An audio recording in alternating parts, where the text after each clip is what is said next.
The living room air was thick with the hum of a ceiling fan and the slow rhythm of 4 people doing nothing. Via leaned back into the cushions, watching dust motes dance in the late afternoon light. Ava, Nexon, and Lone X were scattered across the floor and chairs, lost in the quiet. Then the front door slammed against the wall. Zook strode in, his boots thudding hard against the hardwood, and he didn't wait for a greeting. He pulled a thick, heavy envelope from his side and whipped it onto the coffee table. The paper skidded across the wood, stopping inches from Via's hand. He tore the seal open, his eyes darting across the page with a frantic intensity that made the room feel suddenly small. "A job offer at the soda factory," he shouted, his voice cutting through the silence. "They need a full crew for the night shift, and they are hiring right now." The lethargy vanished. Via surged to her feet, the chair clattering backward. Nexon and Lone X were up in a heartbeat, eyes locked on the document. They moved as one, grabbing keys and gear, the sudden promise of a payout overriding every other instinct. They surged toward the door, the quiet of the house replaced by the sharp, metallic sound of the lock clicking shut behind them. The SUV tires tore through the gravel, spraying stones against the undercarriage as they skidded to a halt. The industrial district was a graveyard of rusted steel and dead silence.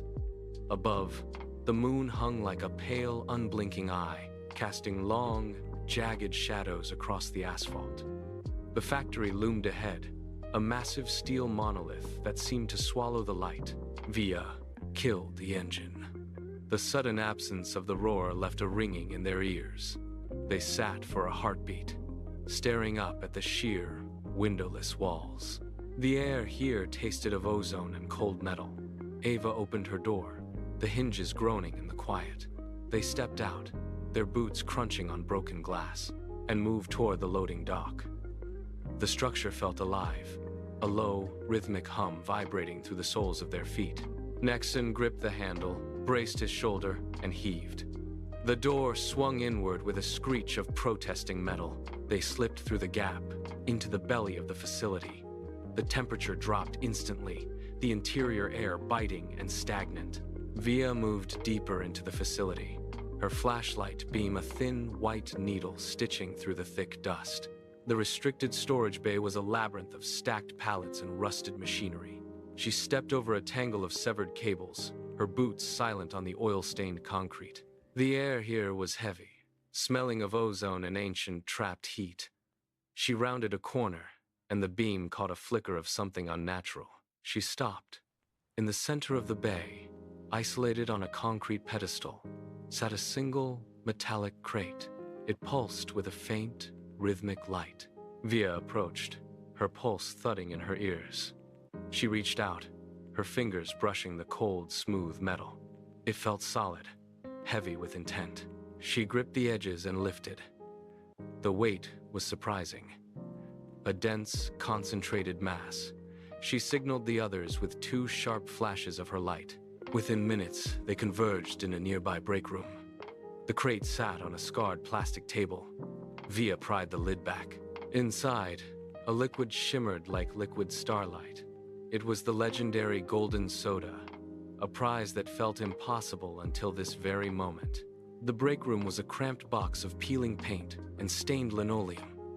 They pulled plastic chairs into a circle, the crate resting in the center like a captured star. The hum of the factory seemed to retreat, leaving a vacuum of silence that pressed against their eardrums. Via poured the shimmering liquid into chipped mugs, her hands steady despite the adrenaline still spiking in her veins.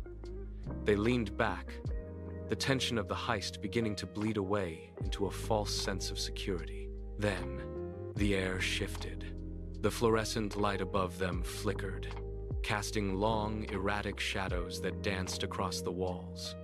Ava stopped mid-motion, her mug halfway to her lips. Her gaze drifted, sliding past the others to lock onto the empty corner near the ventilation shaft. Her pupils dilated, swallowing the iris. Her expression wiped clean of any recognition. She did not look at them. She looked through them. Her voice dropped an octave, flat and devoid of its usual cadence. "Listen, never steal from your workplace. What Via's doing is a bad idea, and you should definitely not follow her lead." The words hung in the stagnant air, heavy and cold. She blinked, a sharp, sudden movement, and the light above stabilized. She looked around the room, her brow furrowing as if waking from a dream, unaware of the silence she had just carved into the space. The stillness snapped like a dry twig. A window facing the loading dock exploded inward, shards of glass spraying across the breakroom floor like frozen rain. Nexon lunged toward the blinds, his knuckles white as he gripped the plastic slats. "Intruders! They are here for the crate!" he hissed, his voice cutting through the ringing in their ears. Before the words could fully register, the door was kicked off its hinges. 3 figures, faces obscured by dark fabric, surged into the room. They moved with a predatory efficiency, ignoring everything but the shimmering liquid on the table. Via didn't hesitate. She swept the crate into her arms, the metal biting into her ribs, and pivoted toward the back wall. Zook intercepted the first attacker, driving a shoulder into his chest and slamming him against the lockers. The room erupted into a chaos of grunts and heavy impacts. Lone X swung a heavy office chair to block a blow, the impact vibrating through his arms. Ava ducked under a wild swing, her boot catching the edge of a desk to propel herself toward the exit. The air was thick with the scent of ozone and the sharp, metallic tang of blood. Via dodged a reaching hand, her eyes locked on the narrow hallway beyond the fray. She shoved past a masked figure, her shoulder colliding with his jaw, and sprinted into the corridor. The factory corridor stretched out like a throat, swallowing the sound of their frantic breathing. Via led the pack, her boots slapping against the slick concrete as she hugged the crate to her chest. Behind them, the heavy thud of combat boots echoed, growing louder with every stride. They rounded a corner and slammed into a massive steel sliding door. It was locked. Nexon and Zook threw their combined weight against the metal, the screech of rusted rollers piercing the air. The door groaned, shuddered, and finally gave way with a violent metallic clang. They stumbled through into the cool night air of the loading bay. The SUV sat idling in the shadows, its headlights cutting through the swirling dust. They scrambled into the vehicle, limbs tangling in the rush to secure their seats. Via dove into the driver's side, her fingers fumbling for the ignition. Behind them, the side entrance burst open. Masked figures spilled out, their silhouettes stark against the harsh interior lights. Via jammed the key home. The engine sputtered, caught, and roared to life. She slammed the gear shift into reverse, and the vehicle surged forward, leaving the factory behind. The SUV hit the asphalt, the suspension groaning as it leveled out.